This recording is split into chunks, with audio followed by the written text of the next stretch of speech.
Assalamualaikum teman-teman semua. Perkenalkan, nama saya Eli. Di sini saya ingin menjawab pertanyaan-pertanyaan kalian tentang plexus riverside atau plexus. Sebelumnya aku sempat kaget lah, kenapa video aku yang di YouTube itu bisa banyak yang nonton gitu, sampai ribuan. Padahal aku buat video itu cuma buat dokumentasi saya, buat dokumentasi aku selama kerja di Plexus Riverside. Tapi mungkin ada Plexus Riverside itu membuka lowongan lagi kali ya, karena masa pandemi ini kan agak mendingan. Jadi mereka kekurangan orang, sehingga ngambil pekerja dari Indonesia lagi. Singkat saja, aku ingin menjawab pertanyaan-pertanyaan kalian yang ada di DM, di komen YouTube, dan segala macam gitu. Pertanyaan tentang Plexus Riverside. Gimana sih kak cara daftar ke Plexus Riverside? Gimana itu, bilangnya bagus enggak? Bilangnya oke enggak? Bagaimana sistem gajinya? Kayak gitu. Nah, yang untuk pertanyaan pertama ini, kakak melalui PT apa sampai bisa masuk ke Plexus? Dulu aku ceritanya pas masih sekolah, itu tahun 2015, di kelas 3 itu ya, ada PT namanya Sukses Mandiri Utama. Dia datang ke sekolah kami, dia menjelaskan tentang pabrik ini, pabrik itu banyak, cuman kami memilih pabrik Plexus karena berbagai pertimbangannya ada. Nah, namanya PT Sukses Mandiri Utama. Dia cabangnya di Cirebon, pusatnya di Jakarta, Bekasi atau apa lupa. Mungkin kalian bisa searching di Google ya. Nah, selama proses itu kita nggak dipungut biaya sepeser pun. Kita hanya bermodalkan, maksudnya misal pas paspor harus pergi ke Cirebon, itu transportasi saja itu.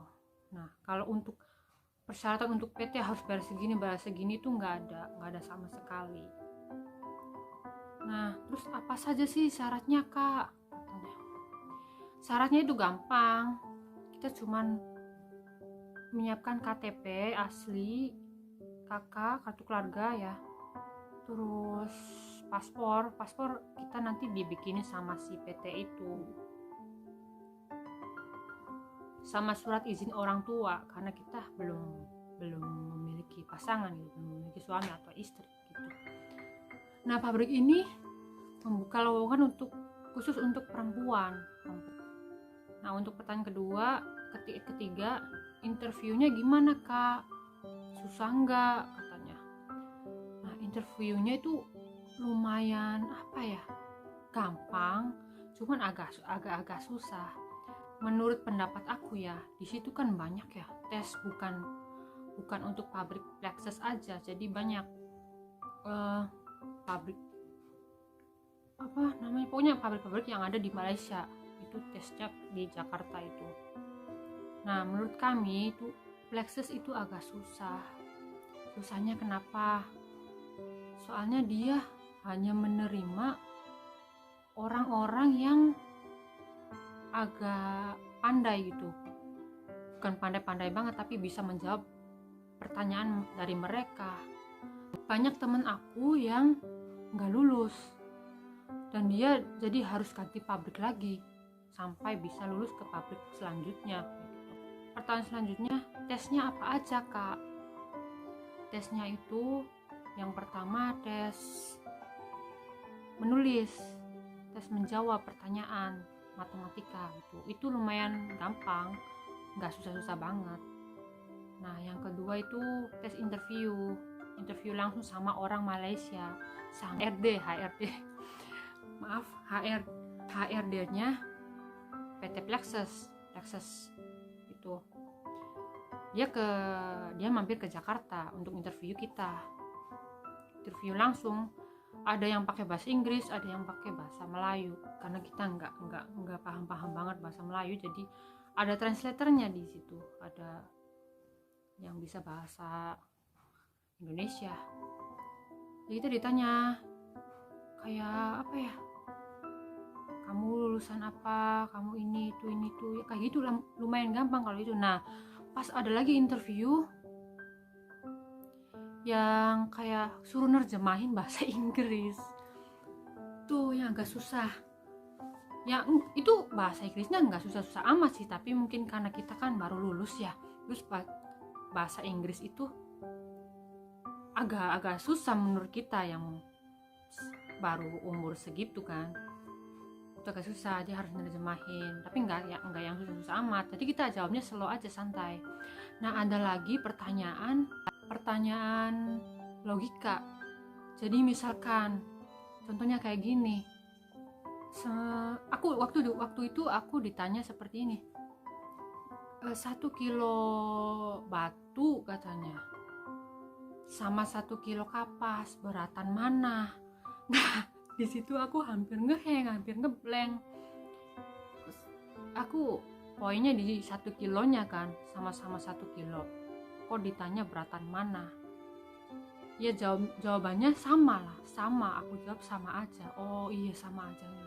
Terus tuh pas itu aku jawab bahasa Inggris lumayan bisa jawab, itu dijawab, oh selamat kamu diterima ini, ambil salam sama mereka.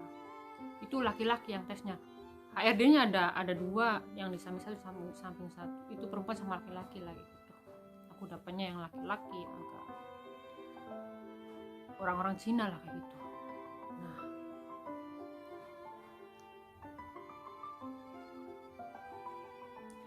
Nah gaji di Plexus berapa kak? Dulu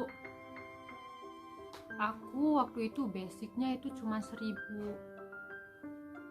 terus belum hitung lembur ya. Jadi di sana itu lembur 1 hari 3 jam kayaknya, itu wajib lembur. Jadi kita tuh kerja sehari itu 12 jam kerja. Kita bangun itu jam 4 pagi atau jam 4 sore. Nah siap-siap itu kita jam 7 itu masuk. Nah pulangnya itu sampai jam 7 lagi gitu, kita baru boleh pulang. Plexus pabriknya bagus enggak kak? Atau recommended enggak? Menurut aku sih itu lumayan pabrik bagus, pabriknya gede. Waktu aku kerja di situ, Plexus itu dibagi menjadi berapa? 4 atau 3? 4. Jadi Plexus Riverside, Seaside, Hillside, sama Island View. Itu aku dapatnya yang Riverside. Nah Riverside ini dia pabrik bagian yang membuat alat-alat medis, alat-alat hospital gitu, alat-alat rumah sakit, sama pesawat terbang. Semuanya kita yang buat, dari namanya elektronik ya, jadi dari PCB yang enggak ada apa-apanya itu sampai bisa jadi barang, itu kita yang buat. Nah kalau yang pabrik Plexus yang lain itu kurang lebih sama, cuman agak beda kita lebih yang Riverside itu lebih diutamain ke alat medis, cuman sama semuanya itu elektronik juga.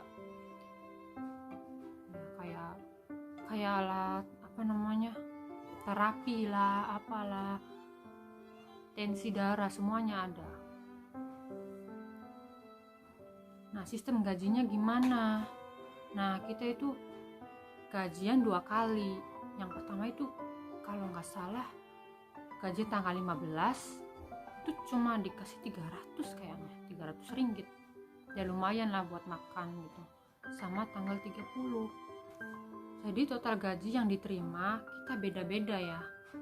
Kalau banyak lemburnya, misalnya Sabtu lembur, ada lembur, biasanya itu paling banyak itu totalnya itu 1.500 sampai 1.600. Kadang ada juga yang minggu lembur gitu, kadang ya tergantung supervisor kita. Kalau kita dibagi OT, overtime sama supervisor kita, ya alhamdulillah gitu. Kadang supervisor juga membagi-bagi apa yang mana yang harus OT, ini waktunya bagian OT-nya siapa, kayak gitu. Ya kita yang rajin-rajin aja kerja di situ, jadi yang pandai, yang harus bisa gitu, ini bisa, ini bisa. Jadi si supervisor itu lihat kita tuh, dia bisa ini, kasih dia lembur gitu karena dia bisa, kayak gitu. Kak, mesnya bayar enggak? Alhamdulillah pabrik Malaysia itu rata-rata mesnya kita itu enggak bayar sama sekali, gratis alias dari air, listrik sama mes itu enggak ada bayar sama sekali. Kita cuman patungan itu gas, kita beli gas gitu. Semua alat, waktu aku pertama kali datang di situ, semua bantal, kasur, terus selimut, kita dikasih selimut juga loh. Itu semuanya baru semua. Pokoknya kita dapat yang baru. Nah, mesnya kayak gimana sih? Bagus enggak? Mesnya itu lumayan bagus. Kita di situ ditampung di rumah kayak perumahan ya. 2 tingkat itu. Perumahan baru, bukan kayak ecek-ecek atau perumahan biasa gitu. Enggak, itu menurutku itu perumahan yang agak elit. Karena apa? Itu kita setiap pergi ke pasar malam atau mall itu kan pakai taksi ya. Nah, si supir taksi itu, lah kok kalian tinggal di sini, katanya. Ini perumahan elit, katanya, kata si supir taksi itu. Iya, memang sih. Terus, nah pas kita sampai itu kita nggak dicampur langsung ke situ semua. Kita kayak Lexus itu banyak cabang agennya. Kita kan melalui agen gitu, jadi agen yang ngurus kita. Nah, kebetulan aku itu dapet agen Masita Jaya. Ada banyak agen di situ, semuanya sama, aturannya sama. Ada juga yang tinggal di apartemen, tapi kalau apartemen agak sempit daripada rumah biasa. Kalau rumah biasa kan kita ada ruang tamu luas, dapur ya agak luas gitu. Namanya kita dapatnya agen Masita Jaya, dan kita juga di situ dikasih mesin cuci free. Nah, enak lah pokoknya, listrik nggak bayar, air nggak bayar, bebas lah. Ada juga di agen lain, nggak tahu agen apa, nggak ada mesin cuci sama sekali. Jadi mereka itu cucinya pakai tangan, kayak gitu.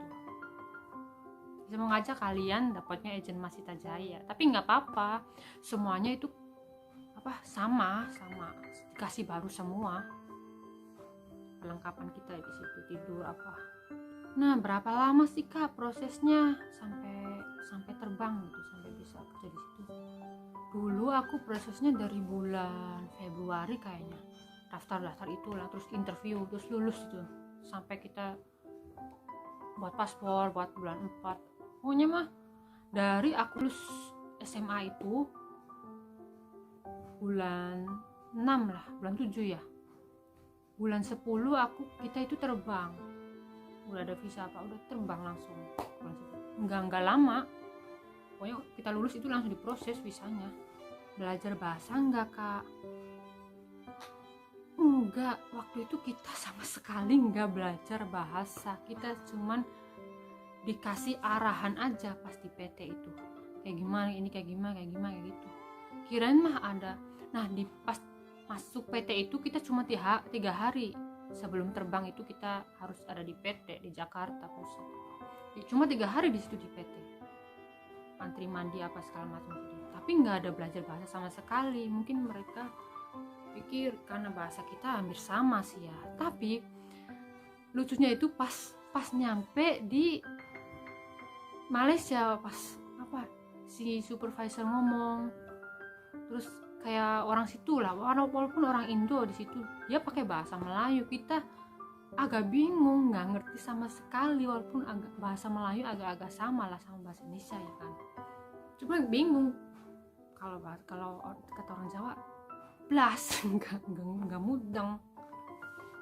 Nah, Oh iya, pas udah masuk lah pertama kali di pabrik itu, kita itu dites di ini dulu, dikasih pelajaran dulu, kayak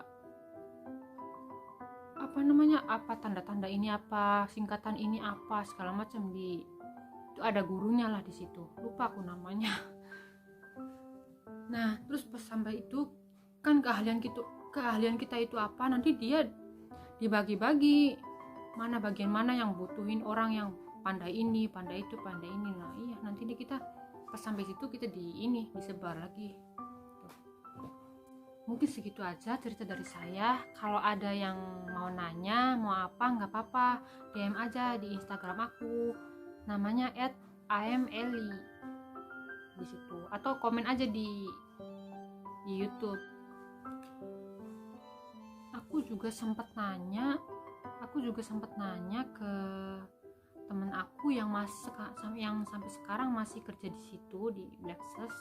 Katanya sekarang basic itu naik 1.250, lumayan lah, sekarang lebih gede daripada yang dulu. Nah terus juga sekarang ini kurs dollar kan naik gitu, daripada kurs kita Indonesia kan turun, jadi lumayan kalau dikurskan itu lebih banyak gitu.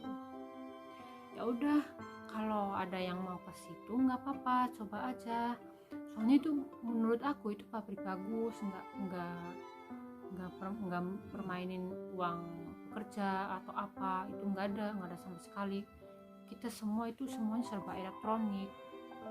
Daftar langsung kita pakai scan kayak kartu itu, nanti kita dikasih semuanya, itu serba elektronik. Kita scan barang apa itu semuanya ada nama kita. Jadi kalau ada barang rusak atau apa di situ ya dicari namanya siapa yang buat kayak gitu. Jadi kalau mau scan barang itu hati-hati, kalau sama mau buat barang juga, jadi jangan asal scan, jangan asal buat kayak gitu. Ya udah, terima kasih semuanya. Jangan lupa support channel aku Eli Suprihatin, sama follow Instagram aku juga ya. Terima kasih, bye bye. Assalamualaikum.